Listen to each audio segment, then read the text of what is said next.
Ready start. वैश्वीकरण की समकालीन प्रक्रियाओं के प्रभाव के बारे में जारी बहसों में एक यह है कि इसका राजनीतिक असर क्या हो रहा है। प्रश्नवाचक। राज्य की संप्रभुता की परंपरागत धारणा पर वैश्वीकरण का असर कैसे होता है। प्रश्नवाचक। इस सवाल का जवाब देते समय हमें कम से कम 3 पहलुओं का ध्यान रखना होगा। स्टॉप। सबसे सीधा सरल विचार यह है कि वैश्वीकरण के कारण राज्य की क्षमता यानी सरकारों को जो करना है उसे करने की ताकत में कमी आती है। स्टॉप। पूरी दुनिया में कल्याणकारी राज्य की धारणा अब पुरानी पड़ गई है और इसकी जगह न्यूनतम हस्तक्षेपकारी राज्य ने ले ली है। स्टॉप। राज्य अब कुछ एक मुख्य कामों तक ही अपने को सीमित रखता है, जैसे कानून और व्यवस्था को बनाए रखना तथा अपने नागरिकों की सुरक्षा करना। स्टॉप। इस तरह के राज्य ने अपने को पहले के कई ऐसे लोक कल्याणकारी कामों में खींच लिया है जिनका लक्ष्य आर्थिक और सामाजिक कल्याण होता था। स्टॉप।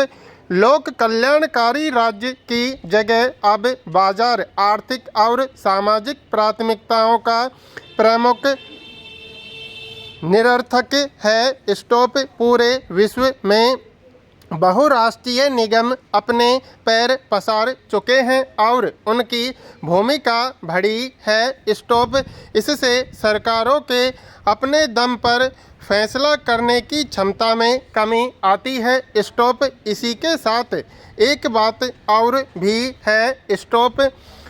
वैश्वीकरण से हमेशा राज्य की ताकत में कमी आती हो ऐसी बात नहीं। स्टॉप। राजनीतिक समुदाय के आधार के रूप में राज्य की प्रधानता को कोई चुनौती नहीं मिली है और राज्य इस अर्थ में आज भी प्रमुख है। स्टॉप।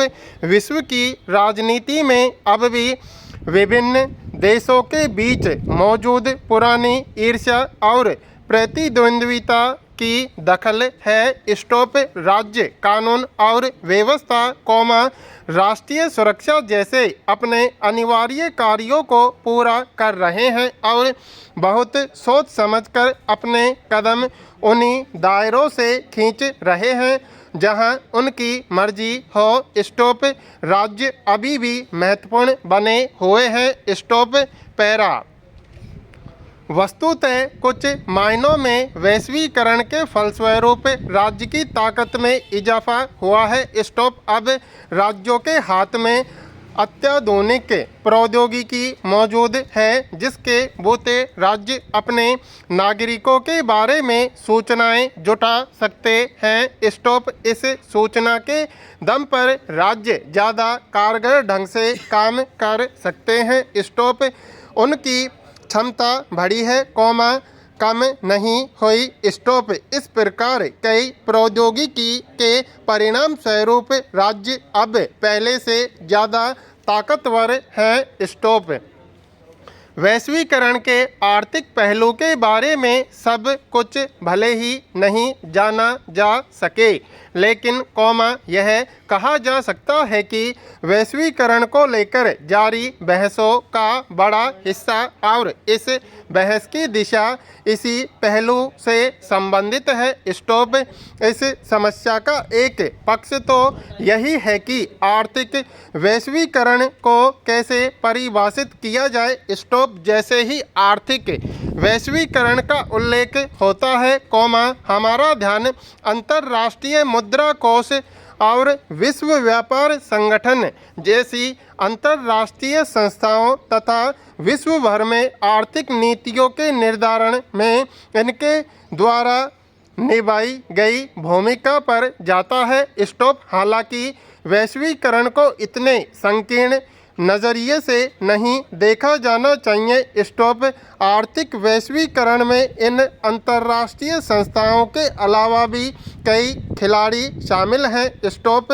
आर्थिक वैश्वीकरण को अधिक व्यापक नज़र से समझने के लिए हमें इससे होने वाले आर्थिक फायदों के बंटवारे के अर्थ में सोचना चाहिए, यानी इस संदर्भ में कि किसे वैश्वीकरण से सबसे ज़्यादा फायदा हुआ और किसे सबसे कम। स्टॉप। यह भी देखने की ज़रूरत है कि वैश्वीकरण के कारण किसने नुकसान उठाया। स्टॉप। पैरा। अमूमन जिस प्रक्रिया को आर्थिक वैश्वीकरण कहा जाता है उसमें दुनिया के विभिन्न देशों के बीच आर्थिक प्रवाह तेज हो जाता है। स्टॉप। कुछ आर्थिक प्रवाह स्वेच्छा से होते हैं जबकि कुछ अंतर्राष्ट्रीय संस्थाओं और ताकतवर देशों द्वारा जबरन लादे जाते हैं। स्टॉप। जैसा कि हमने इस अध्याय की शुरुआत में देखा, ये प्रवाह कई किस्म के हो सकते हैं, जैसे वस्तुओं, पूंजी, जनता अथवा विचारों का प्रवाह। स्टॉप। वैश्वीकरण के चलते पूरी दुनिया में वस्तुओं के व्यापार में इजाफा हुआ है। स्टॉप। जिम्मेदारियों से अपने हाथ खींच रही है और इससे सामाजिक न्याय से सरोकार रखने वाले लोग चिंतित हैं। स्टॉप। इनका कहना है कि आर्थिक वैश्वीकरण से आबादी के एक बड़े छोटे तबके को फ़ायदा होगा जबकि नौकरी और जन कल्याण, शिक्षा, स्वास्थ्य, साफ सफाई की सुविधा आदि के लिए सरकार पर आश्रित रहने वाले लोग बदहाल हो जाएंगे। स्टॉप। सामाजिक न्याय के पक्षधर इस बात पर जोर देते हैं कि कुछ संस्थानिक उपाय किए जाने चाहिए या कहें कि सामाजिक सुरक्षा कवच तैयार किया जाना चाहिए ताकि जो लोग आर्थिक रूप से कमज़ोर हैं उन पर वैश्वीकरण के दुष्प्रभावों को कम किया जा सके। स्टॉप। दुनिया के अनेक आंदोलनों की मान्यता है कि